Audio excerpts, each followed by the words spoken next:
Okay, me again. I'm back. I know I promised to make a video every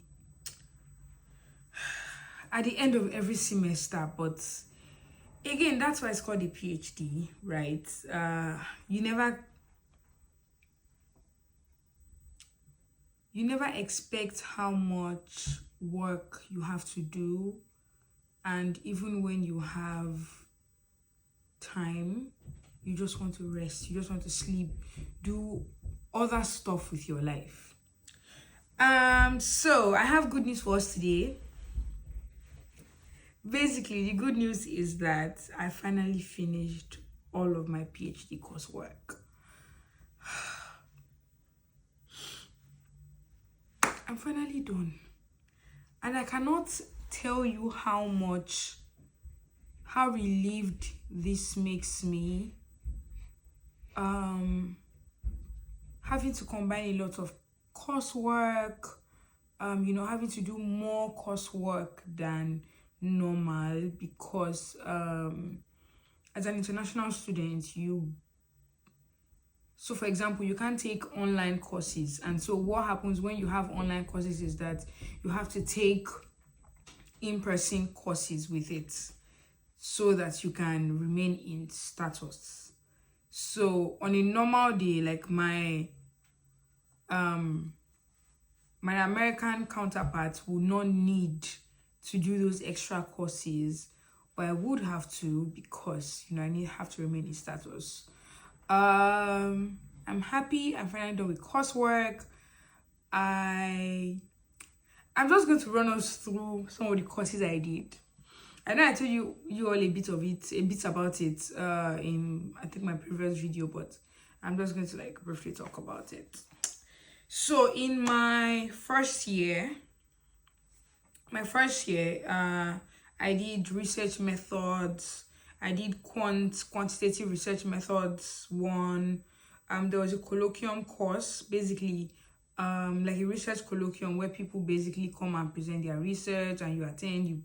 The idea is for you to learn how to present research, at conferences, learn new things, meet new people. We also had the seminar thing. This one, I think they basically brought people who were in industry and academia to come talk to us. Epidemiology, Quant 2, qualitative, advanced qualitative research methods. I really love this one because I'm a qual person. I started to do my minor. My minor was going to be in sexual and reproductive health. I know some people were like, oh, do it in epidemiology. But I'm like, nah, it's not for me.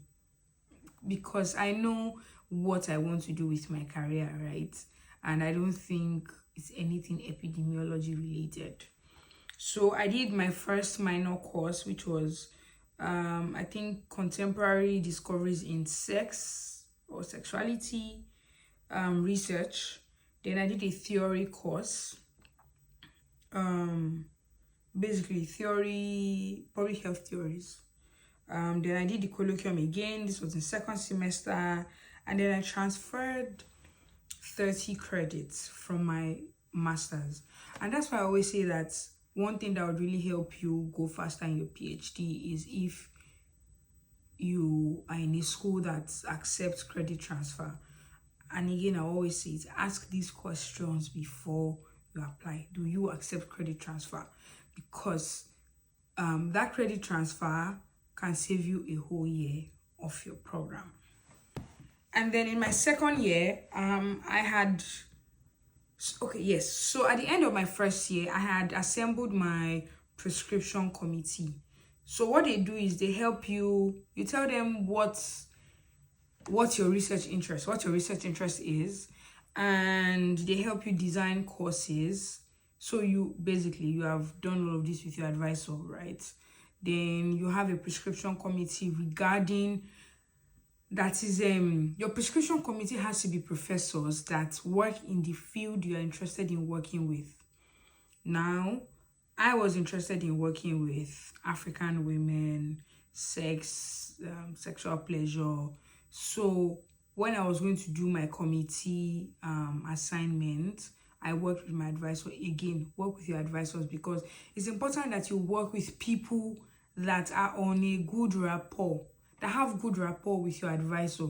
You don't want somebody that is not responding and then your advisor cannot even reach out to them.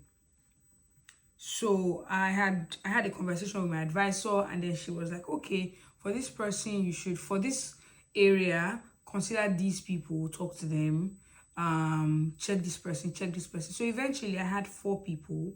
I have 4 people on my course prescription committee. So basically these people will be on a committee that would lead me up till the end of my qualifying exams.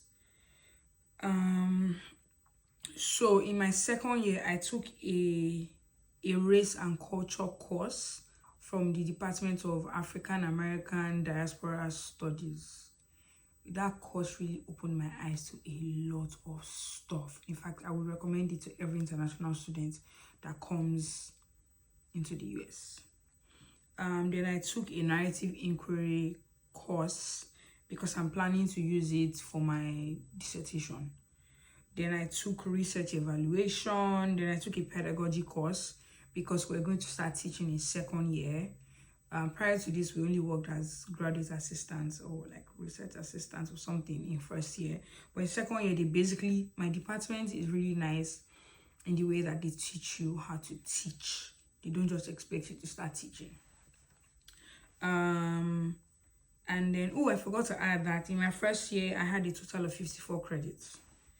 Then second semester of my second year, I did acquiring funds for external research, which was a grant writing course. So basically they teach you how to write a grant.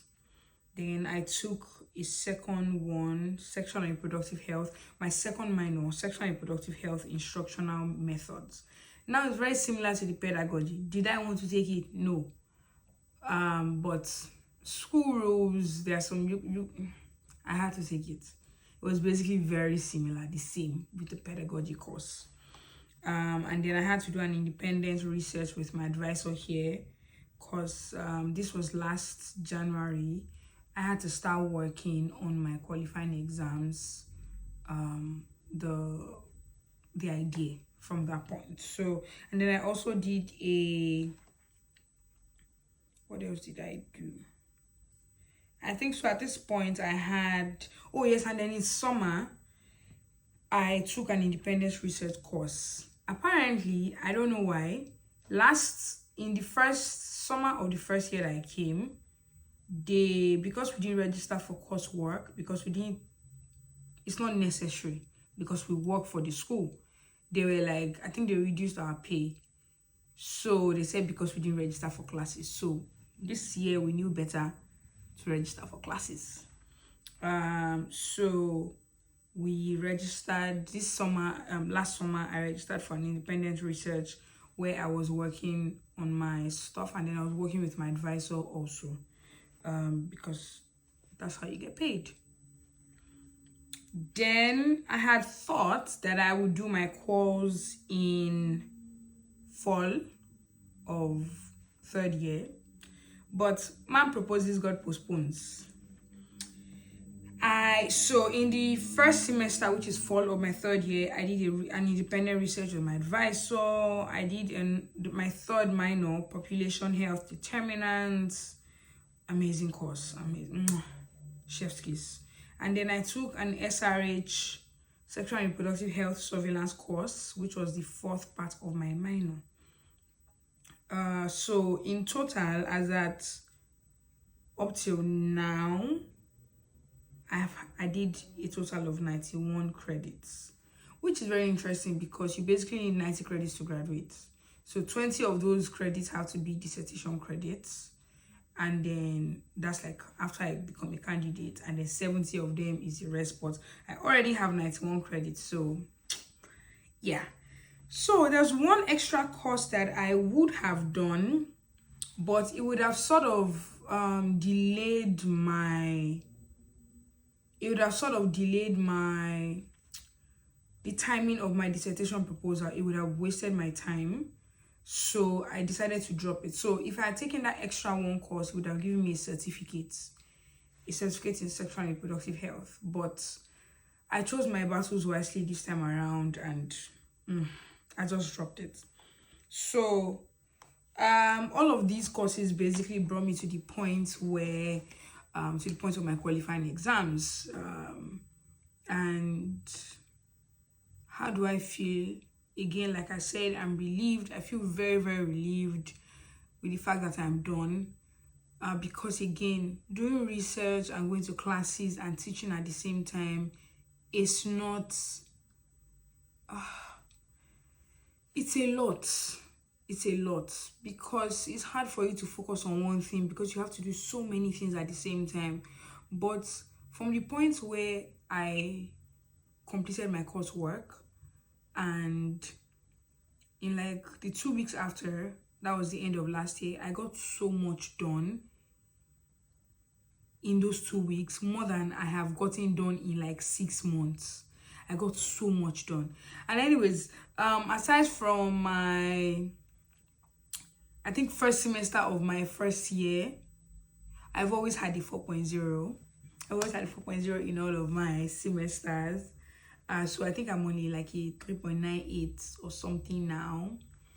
And yes, so basically I'm done with coursework. I'm so excited. I said, let me come and tell you people, because I promised to give updates, and I know I haven't been giving the updates.